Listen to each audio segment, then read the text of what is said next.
नमस्कार दोस्तों, आज की तारीख है 13 मार्च 2026, दिन शुक्रवार और आज की हिंदी तिथि है चैत्र माह के कृष्ण पक्ष दशमी।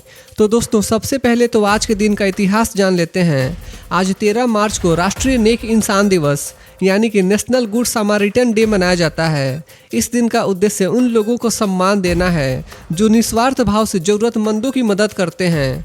यह दिवस हमें मानवता, दया और काइंडनेस का संदेश देता है और समाज में पॉजिटिव चेंज लाने के लिए प्रेरित करता है। और साल 1940 में आज ही के दिन भारतीय क्रांतिकारी उधम सिंह ने लंदन के कैक्सटन हॉल में ब्रिटिश अधिकारी माइकल ओ डायर पर गोलियां चलाईं। यह घटना जालियांवाला बाग हत्याकांड का बदला लेने के रूप में देखी जाती है।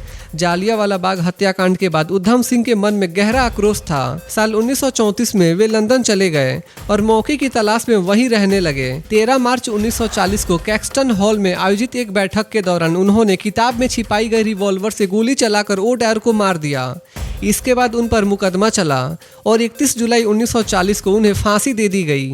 आज भी उन्हें भारत के महान क्रांतिकारियों में गिना जाता है। तो दोस्तों ये था आज के दिन का इतिहास। तो चलिए अब जानते हैं आज की देश भर की सबसे बड़ी खबरें। प्रधानमंत्री नरेंद्र मोदी आज 13 मार्च को पीएम किसान योजना की 22वीं किस्त जारी करेंगे। इस किस्त के तहत करीब 18,640 करोड़ रुपए सीधे डीबीटी के जरिए 9.32 करोड़ किसानों के बैंक खातों में ट्रांसफर किए जाएंगे। कार्यक्रम असम के गुवाहाटी में आयोजित होगा। इस किस्त से 2.15 करोड़ से ज्यादा महिला किसानों को भी लाभ मिलेगा। कृषि मंत्री शिवराज सिंह चौहान ने बताया कि 2019 में शुरू हुई इस योजना के तहत अब तक 4.09 लाख करोड़ रुपए किसानों के खातों में भेजे जा चुके हैं। सरकार का कहना है कि इस योजना से किसानों की आय में सहायता और ग्रामीण अर्थव्यवस्था को मजबूती मिल रही है। यात्रियों की बढ़ती संख्या को देखते हुए नॉर्दर्न रेलवे के जम्मू डिवीजन ने बड़ा फैसला लिया है। जम्मू नई दिल्ली राजधानी एक्सप्रेस में इस सप्ताह अतिरिक्त 3rd AC यानी 3 AC कोच जोड़ा जाएगा। यह अतिरिक्त कोच 13, 14 और 15 मार्च की यात्राओं में लगाया जाएगा, जिससे वेटिंग लिस्ट वाले यात्रियों को राहत मिलेगी। रेलवे के अनुसार एक अतिरिक्त कोच जुड़ने से हर यात्रा में करीब 72 अतिरिक्त बर्थ उपलब्ध होंगी। रेलवे अधिकारियों का कहना है कि इस कदम से पीक ट्रैवल सीजन में यात्रियों को बेहतर सुविधा और आरामदायक यात्रा अनुभव मिलेगा।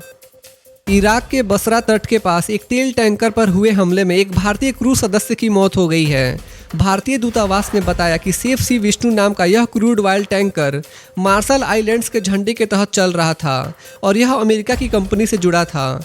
हमले के बाद जहाज पर मौजूद बाकी 15 भारतीय क्रू सदस्यों को सुरक्षित स्थान पर पहुंचा दिया गया है। इराक में भारतीय दूतावास ने कहा कि वे स्थानीय अधिकारियों और बचाए गए नाविकों के संपर्क में हैं और हर संभव सहायता दे रहे हैं। दूतावास ने मृतक के परिवार के प्रति गहरी संवेदना व्यक्त की है। अमेरिका, इजराइल और ईरान के बीच जारी युद्ध अब तीसरे सप्ताह में पहुंच गया है। ईरान के राष्ट्रपति मसूद पेजेस्कियन ने कहा है कि युद्ध खत्म करने के लिए 3 शर्तें जरूरी हैं। इनमें ईरान के अधिकारों की मान्यता, युद्ध के लिए मुआवजा और भविष्य में हमले न होने की गारंटी शामिल है। उन्होंने कहा कि ईरान शांति के लिए तैयार है, लेकिन यह तभी संभव है जब अमेरिका और इजराइल इन शर्तों को स्वीकार करें। वहीं अमेरिकी राष्ट्रपति डोनाल्ड ट्रंप ने कहा कि अमेरिका सैन्य अभियान जारी रखेगा और इस संघर्ष में बढ़त बना चुका है। इस युद्ध से वैश्विक तेल बाजार और स्ट्रेट ऑफ हॉर्मुज में तनाव बढ़ गया है। ईरान युद्ध के कारण बढ़ती तेल कीमतों के बीच अमेरिका ने बड़ा कदम उठाया है। अमेरिकी ऊर्जा मंत्री क्रिस राइट ने घोषणा की कि अमेरिका अपने स्ट्रैटेजिक पेट्रोलियम रिजर्व से 172 मिलियन बैरल तेल जारी करेगा। यह कदम वैश्विक तेल कीमतों को नियंत्रित करने और बाजार में स्थिरता लाने के लिए उठाया गया है। इसके अलावा इंटरनेशनल एनर्जी एजेंसी के 32 देशों ने मिलकर कुल 400 मिलियन बैरल तेल रिलीज करने पर सहमति जताई है। हालांकि ईरान की रिवॉल्यूशनरी गार्ड ने चेतावनी दी है कि अगर हमले नहीं रुके तो खाड़ी से तेल आपूर्ति रोक दी जाएगी। प्रधानमंत्री नरेंद्र मोदी आज से असम के 2 दिवसीय दौरे पर जाएंगे। अपने दौरे की शुरुआत वे कोकराझार से करेंगे, जहां रेलवे कोच रिपेयर फैक्ट्री, 6 पुलों की आधारशिला और 3 नई रेलवे सेवाओं की शुरुआत करेंगे। इसके बाद प्रधानमंत्री गुवाहाटी पहुंचेंगे, जहां कई कार्यक्रमों में हिस्सा लेंगे। यहां वे 150 megawatt Kopili hydro power project राष्ट्र को समर्पित करेंगे और पीएम किसान की 22वीं किस्त के तहत किसानों के खातों में 18,640 करोड़ रुपए ट्रांसफर करेंगे। 14 मार्च को प्रधानमंत्री सिलचर गुवाहाटी एक्सप्रेसवे सहित कई बड़े प्रोजेक्ट्स की आधारशिला रखेंगे, जिससे पूर्वोत्तर में कनेक्टिविटी और विकास को नई गति मिलेगी। पश्चिम एशिया में बढ़ते तनाव के बीच भारत ने एलपीजी उत्पादन बढ़ाने के लिए अहम कदम उठाए हैं। पेट्रोलियम मंत्रालय की संयुक्त सचिव सुजाता शर्मा ने बताया कि सरकार के निर्देश के बाद देश में एलपीजी उत्पादन लगभग 25% बढ़ गया है। रिफाइनरियों को प्रोपेन और ब्यूटेन जैसी गैसों को एलपीजी पूल में डाइवर्ट करने के निर्देश दिए गए हैं ताकि घरेलू उपभोक्ताओं को पर्याप्त आपूर्ति मिल सके। उन्होंने बताया कि भारत का 70% कच्चा तेल अब स्ट्रेट ऑफ हॉर्मुज के बाहर से आ रहा है, जिससे सप्लाई सुरक्षित बनी हुई है। सरकार ने यह भी कहा कि भारतीय नागरिकों और नाविकों की सुरक्षा पर लगातार नजर रखी जा रही है। राष्ट्रपति द्रौपदी मुर्मू ने कहा है कि कृषि क्षेत्र में महिलाओं के नेतृत्व को बढ़ावा देना बेहद जरूरी है। नई दिल्ली में global conference on the role of women in agri food system 2026 का उद्घाटन करते हुए राष्ट्रपति ने कहा कि भारत ने महिला नेतृत्व वाले विकास की रणनीति अपनाई है। उन्होंने कहा कि कृषि और खाद्य प्रणाली में महिलाओं को नीति निर्माण, निर्णय लेने और नेतृत्व में ज़्यादा अवसर मिलने चाहिए। राष्ट्रपति ने कहा कि महिलाओं की बढ़ती भागीदारी से कृषि क्षेत्र में समावेशी विकास को बढ़ावा मिलेगा। इस सम्मेलन में महिला विकास फोरम और यूथ फोरम जैसे कार्यक्रम भी आयोजित किए जा रहे हैं। बीसीसीआई ने आईपीएल 2026 के पहले चरण का शेड्यूल जारी कर दिया है। टूर्नामेंट का 19वां सीजन 28 मार्च से 12 अप्रैल तक खेला जाएगा। ओपनिंग मैच में defending champion royal Challengers Bengaluru का मुकाबला सनराइजर्स हैदराबाद से बेंगलुरु के एम चिन्नास्वामी स्टेडियम में होगा। वहीं दूसरे दिन मुंबई इंडियंस और कोलकाता नाइट राइडर्स के बीच मैच वानखेड़े स्टेडियम में खेला जाएगा। पहले चरण में 10 शहरों के 10 स्टेडियम में कुल 20 मैच आयोजित किए जाएंगे। राज्य विधानसभा चुनाव के कारण टूर्नामेंट का पूरा शेड्यूल बाद में जारी किया जाएगा। भारतीय क्रिकेट टीम के टेस्ट और वनडे कप्तान शुभमन गिल को इस साल BCCI cricketer of the year award मिलने जा रहा है। नई दिल्ली में रविवार को होने वाले बीसीसीआई एनुअल अवार्ड्स में उन्हें यह सम्मान दिया जाएगा। 26 वर्षीय गिल ने टेस्ट और वनडे फॉर्मेट में शानदार प्रदर्शन किया है। उन्होंने टेस्ट क्रिकेट में 983 रन बनाए, जिसमें इंग्लैंड के खिलाफ सीरीज में 754 रन शामिल हैं। वनडे में उन्होंने 490 रन बनाए और चैंपियंस ट्रॉफी जीत में अहम भूमिका निभाई। वहीं पूर्व कोच राहुल द्रविड़ को भारतीय क्रिकेट में योगदान के लिए CK Naidu lifetime achievement award से सम्मानित किया जाएगा। भारत में फरवरी 2026 के लिए रिटेल महंगाई दर में हल्की बढ़ोतरी दर्ज की गई है। सांख्यिकी और कार्यक्रम क्रियान्वयन मंत्रालय के अनुसार साल दर साल आधार पर महंगाई दर में 47 बेसिस पॉइंट की बढ़त हुई है। हालांकि महीने दर महीने आधार पर महंगाई में थोड़ी राहत देखने को मिली है। सरकार के मुताबिक महंगाई पर सबसे ज़्यादा असर खाद्य वस्तु की कीमतों, खासकर सब्जियों और अन्य खाद्य उत्पादों से पड़ा है। महंगाई के आंकड़े ब्याज दरों, आर्थिक विकास और उपभोक्ता खर्च को प्रभावित करते हैं, इसलिए नीति निर्धारक इन पर लगातार नजर रखते हैं। भारत अपनी मानवीय सहायता पहल को लगातार आगे बढ़ा रहा है। भारत ने तंजानिया के दार एस सलाम स्थित श्री हिंदू मंडल अस्पताल को आवश्यक जीवन रक्षक दवाइयों की खेप भेजी है। यह सहायता वहां के मरीजों और स्थानीय समुदाय को बेहतर स्वास्थ्य सेवाएं देने के उद्देश्य से भेजी गई है।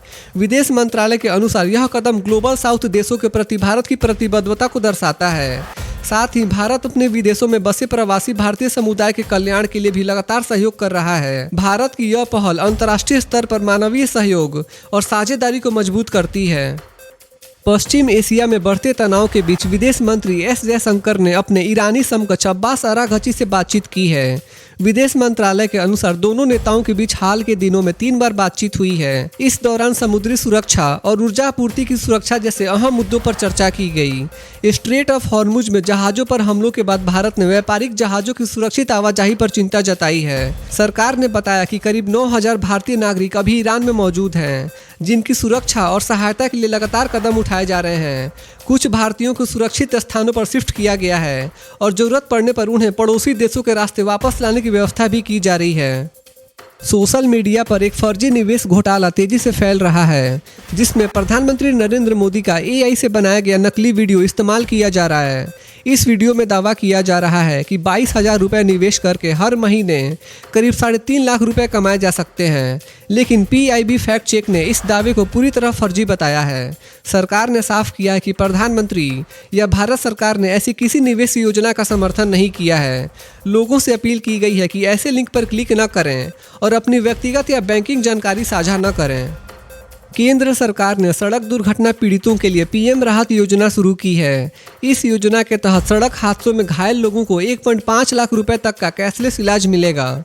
सड़क परिवहन मंत्री नितिन गडकरी ने बताया कि दुर्घटना के बाद 7 दिनों तक अस्पताल में इलाज की सुविधा दी जाएगी। यह योजना 13 फरवरी 2026 को शुरू की गई थी और इसका उद्देश्य हादसे के बाद के गोल्डन आवर में तुरंत इलाज सुनिश्चित करना है। देश भर में 36,000 से अधिक अस्पताल इस योजना से जुड़े हैं। सरकार का कहना है कि इस डिजिटल सिस्टम से दुर्घटना से इलाज और भुगतान तक पूरी प्रक्रिया पारदर्शी बनेगी। पश्चिम एशिया में तनाव तेजी से बढ़ता जा रहा है। ईरान ने फारस की खाड़ी में कई कमर्शियल जहाज़ों को निशाना बनाया और यूएई के एविएशन इंफ्रास्ट्रक्चर पर हमले की कोशिश की। अबू धाबी में एयर डिफेंस सिस्टम ने एक खतरे को इंटरसेप्ट किया, जिसके बाद पुराने एयरपोर्ट के पास आग लग गई, जिसे जल्दी काबू में कर लिया गया। इससे पहले दुबई इंटरनेशनल एयरपोर्ट पर ड्रोन हमले में 4 लोग घायल हुए, जिनमें एक भारतीय नागरिक भी शामिल है। तनाव बढ़ने से वैश्विक तेल बाजार भी प्रभावित हुआ है और इंटरनेशनल एनर्जी एजेंसी ने 400 मिलियन बैरल तेल जारी करने का फैसला लिया है। आज 24 कैरेट सोने की कीमत लगभग 16,200 रुपये से 16,300 रुपये प्रति ग्राम के आसपास चल रही है, यानी करीब 1,62,000 रुपये से 1,63,000 रुपये प्रति 10 ग्राम। वहीं अगर चांदी की बात करें तो आज चांदी की कीमत लगभग 2,70,000 रुपये से 2,90,000 रुपये प्रति किलो के आसपास ट्रेड कर रही है। तो दोस्तों, आज के लिए बस इतना ही था। देश भर के छोटे बड़े अपडेट्स और हर दिन के लेटेस्ट न्यूज़, करंट अफेयर्स देखने के लिए हमारे यूट्यूब न्यूज़ चैनल इंडियन जनता न्यूज़ को सब्सक्राइब जरूर करें। मिलते हैं अगले वीडियो में, तब तक के लिए बाय बाय, टेक केयर, जय हिंद।